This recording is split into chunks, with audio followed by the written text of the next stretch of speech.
Welcome, today in front of me VIVO Y33s, and I'll show you how to log out from Gmail account on this device.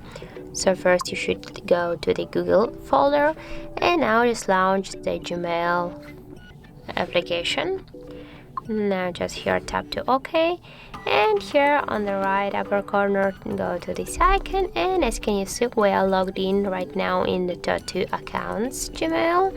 So to remove one from this account, just go here to the manage accounts on device section, and here as can you see we got here these 2 accounts, and for example we want to remove the first one. Just tap on this account and here you will see the remove account button.